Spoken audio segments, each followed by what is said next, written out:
Good morning from Singapore. Today we're exploring Chinatown. Now, this neighborhood is known for so much history, culture, and of course, delicious food. So the first thing we're going to do is go eat. Love me or hate me, God knows you made it when he let his eyes on me. First stop is Maxwell Food Centre, which is probably one of the most famous hawker centers in all of Singapore. And it has a very special dish here that I think Alan is gonna like.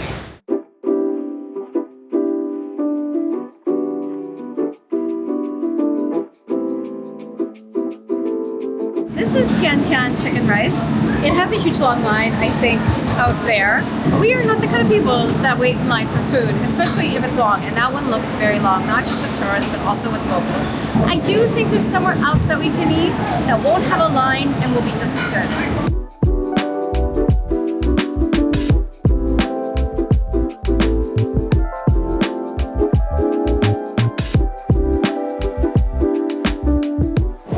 Hainanese chicken rice is something you will find all over Asia.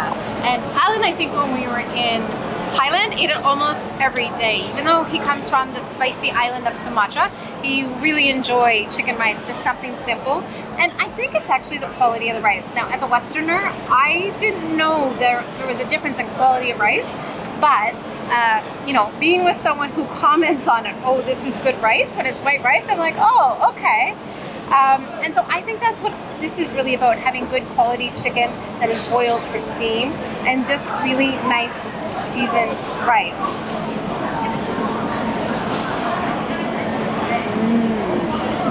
It's hard to explain how something as good as white rice and boiled chicken will give you that like, this is like home cooking good food. But this really does do it. This is really tasty rice, actually. It's seasoned really well. This is like just a really nice way to start the morning. Wow, that was delicious.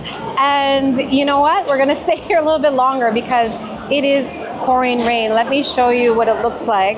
But the nice thing is when you travel during rainy season and you like to eat, there's always something to do. All right, just finding Alan. He never likes fried food, but something here has caught his eye. So this is goreng pisang. What are you getting? This is like green bean inside. What else? It's bread. What is that? It's salted bun. Salted bun. Salted bun. Okay. Okay. And the last one. It's I don't know. This is. It says it's carrot, but I think it might be turnip. Yeah. All right, so we're trying 3 things here. I chose one, which it said these were carrot fries, and I think they actually might be turnip because they don't look quite like carrot. Well, good. This is mung bean. I don't love mung bean, and so eating it fried isn't helpful. It's a salted bun. Is there something in the middle? I think it's just regular bun. Oh, it's just like a regular bun. Okay, that's all right. I would say overall, the gorengan, I'm not that interested. It's good, but I think we can do better. All right, we're gonna leave them. We're gonna leave them and go get the Nyonya Kueh.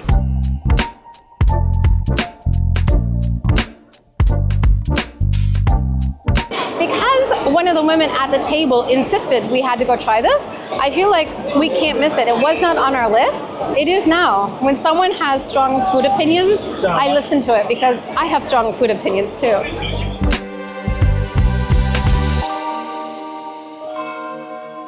My favorite cake is 3 here. First kue lapis, second onde-onde, and then the third is this one. Okay, let's pay. Okay. Yeah. So it's when you take this cake, it's always moving like this. See? It's like Jello. Yeah, like this. So you have to eat directly.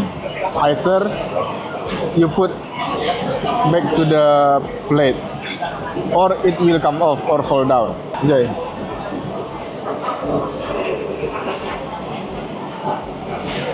while Alan is digesting his food, I thought I would just talk to you first about Chinatown, just to get in a little bit of context here. So Chinatown and Singapore is a product of colonization, like most of Southeast Asia and Asia as a whole. What's interesting about it is that Sir Stanford Fleming, when he created the city, he created a series of enclaves, which is a really lovely name to talk about segregation. And so it had 4 different enclaves, which are where people lived. So Chinese, Malay, Indian, European all had separate enclaves. Today when we look at Chinatown, it certainly preserved the history and culture of the Chinese, but also it was a terrible thing, as segregation is, because number one, people don't get to know each other and the cultures, but also more people started moving from China. They needed to live in Chinatown, couldn't live in the other enclaves, and so it became overcrowded. Now thankfully that no longer exists, so you have the benefit of people living all over, knowing each other, understanding and appreciating the diversity of Singapore, and you still have like all of these beautiful buildings and the culture continuing to be preserved in this enclave.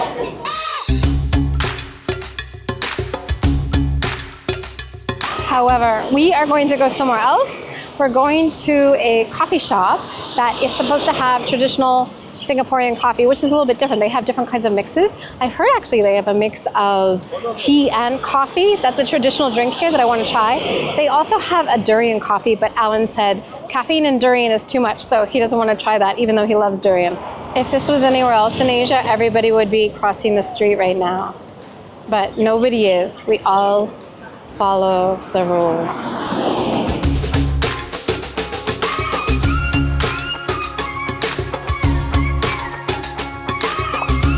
And we're here. This is Nanyang Old Coffee. I think it is for tourists because there's a lot of signage that's very Instagram friendly and explains Singaporean coffee. But I also think, you know what? We are tourists, so why not embrace it? I'm going to be completely honest. When I chose this place, I wasn't sure if we were going to walk into a tourist trap because they have all of these explanations, like right here, about what kind of coffee to get. And then they share lots of history about coffee. Some of it I already knew.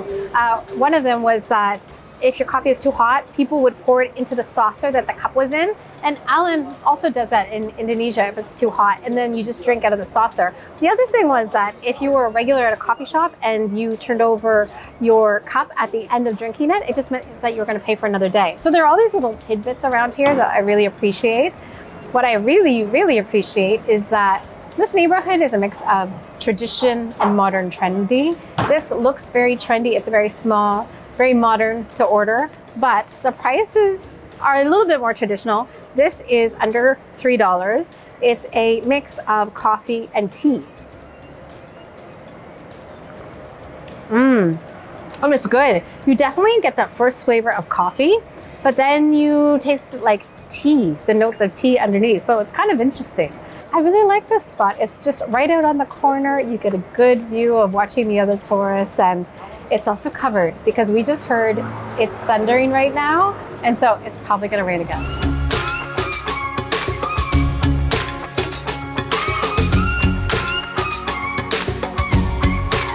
And it's the next day. Wow. So it rained all afternoon. I'm Canadian, Alan is Indonesian, and so whenever it rains, I always ask him to be the weatherman. Is it gonna rain all day? He knows the difference between what he calls his local rain that passes and when it's going to rain all day during rainy season, and he was right. As soon as he saw the rain, he said, we're done for the day. So last night, it did stop raining, so we were able to get out to Michelin Park, which is very touristy, but also it was so much fun.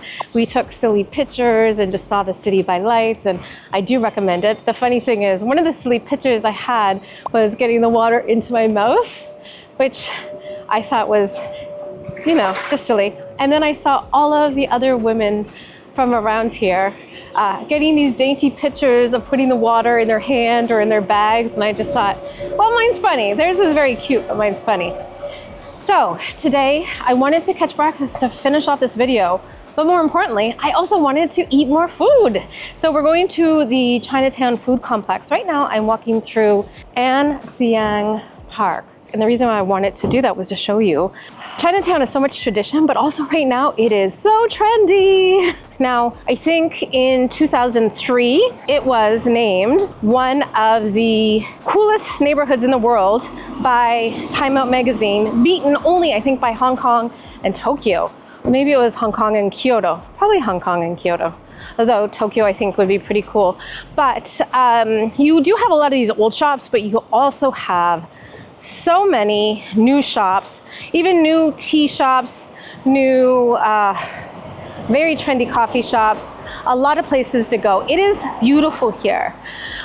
They say though that because it's become so trendy, a lot of people no longer live here. I don't know if that's true, but you can see, look how beautiful this is. Anyway, I don't know if that means people don't live here. If you know the answer to that, let me know in the comments. But that does happen to a city once a neighborhood becomes big. It makes sense for people to sell. Maybe they had a small place here. They sell for a lot of money and they can buy, you know, a bigger place. It is a little bit sad. That said, I do think the Chinatown Food Complex, which we're going to next, is a local spot. And it's a historic spot. Oh, but first, look at this. Ah, these buildings are beautiful. Old school, modern Singapore. I love how it kind of just mixes together.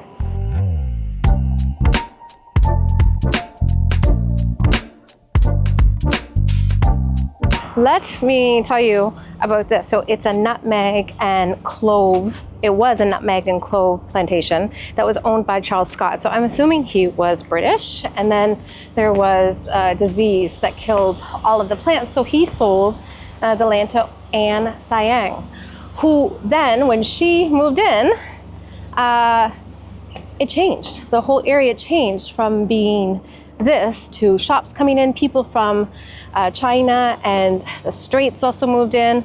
And so all of these shops and this busyness, it went from rural to, well, we're looking at the back of it.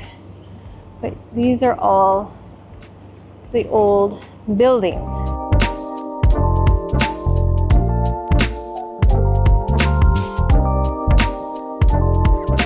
So when they talk about residents not living in Chinatown anymore, I think Chinatown's, now that I've walked through a lot of it, I don't think they're talking about all of it. I think they're probably talking about this part. So places are just starting to open up, but this is definitely the touristy part, which makes a little bit of sense because I walked through some parts where I definitely thought people lived here.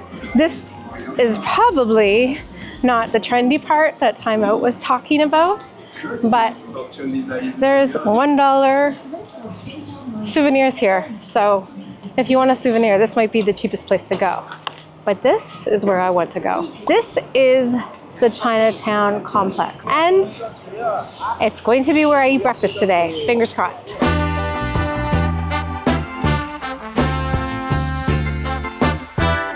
And we made it. We are at the Chinatown Complex, which houses the largest hawker center in Singapore with 260 stalls. It also has an affordable beer garden if you're looking for that.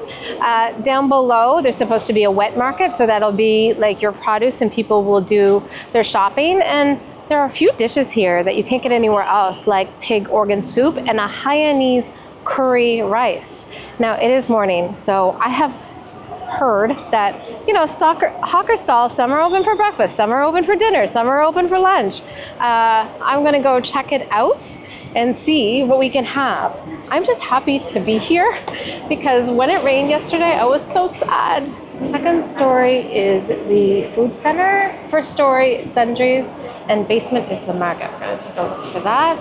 And, oh, very important thing, there are pickpockets here. So it's funny because I have really felt safe putting my camera down, even though Alan is like, watch out by yourself. He's usually the one that carries my bag, and he's not with me today because he didn't sleep well last night.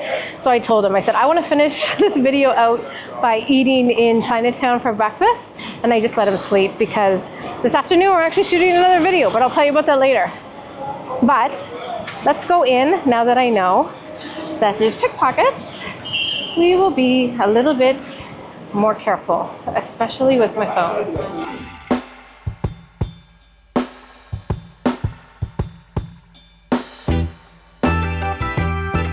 as you know, Singapore, it's a small place, small country. It's also mostly an urban country, so a lot of these things are actually not local, but brought in. So lots of fruits and things, but Singapore grows as much as it can, but doesn't grow everything. So a lot of this will be brought in from China, Indonesia, Malaysia, Thailand. And I wish I could have, one of the most famous dishes here is the chili crab. I would love to try it, but it's really expensive. And I don't really love crab that much, so I can't do it. I mean, I think it's great, but I'm not a crab lover and I don't want to spend $100. You can, for a bargain, you can get a small portion for 40. I just don't know if I'm gonna like it. But what I do like, you gotta wear sneakers here. We've got some tuna, salmon. I come from a seafood area in Canada, so I think you do need to have someone you can trust. You also need to know, one of the easiest ways to know if a fish isn't totally fresh is cloudy eyes. All right, that's enough of the fish. I could stay here all day. I could probably make a whole video just about the fish market because that's one of the most exciting places for me. So this market was built in the mid-80s, and you can really see that with the outside design as well as the inside. Feels like a lot of other places in Canada that were built during the 80s. I think that was the time of economic boom for a lot of places. All right, I've got some bao buns, dumplings. This place looks very popular. This is a mini toast place. I want to try one of Singapore's iconic dishes. There are 260 stalls here. It's the largest hawker market. It was also home to the first hawker Michelin star. So Michelin star that was not fine dining, and that was here in 2014 or 2016 for a chicken rice that had chicken with soy. All right, I found this place when I first walked in, and it was a sign that I should eat here. Also, we're going to try this Chee Cheong Fun plus yam cake, $2.50. That's a good deal.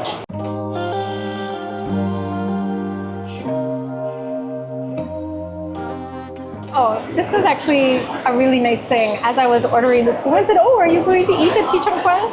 And so she said to me, "You can get a sweet sauce with it or a chili sauce." She advised that I get both, but to the side. Probably maybe because the chili sauce might be too spicy for me. But it was just really nice advice for someone because I don't know what I'm doing here. And I appreciate the kindness of strangers.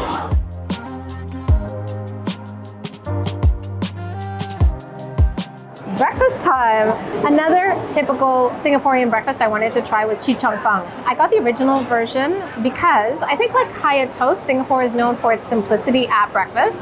These are simply steamed rice noodles, and it comes with two different kinds of sauces. There's one that's a little bit sweet, that's made with poisoned soy and some sugar, and then also one that is a chili sauce, I think, with garlic and sometimes some fermented flavors. But let's get into these noodles. It's all about the simple noodles, the simple sauces. The noodle is very light. It's almost silky. It has this like smoothness to it.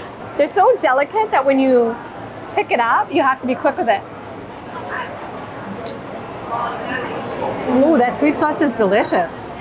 I'm a little bit scared of the spicy, so I'm gonna try. Not too spicy. Let's say it's like a medium heat. The traditional version is just to have rolled noodles, and there's nothing in them, and that keeps them at a really good price. So these rolled noodles and this yam cake was $2.50, I think, or $2.60. If I got this on its own, I think it might have been $2.20 just for the noodles, but you can get a modern version. And so sometimes in the noodles, you'll get pork, mushrooms, or shrimp. You can choose.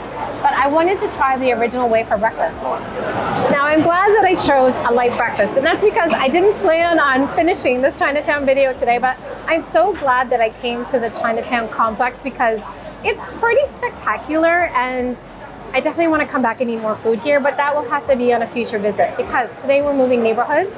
We're going to move closer to actually Little India. And so this afternoon, we're gonna shoot a video all about Little India, its food, and I can't wait. because we're gonna eat some murtabak. See you then.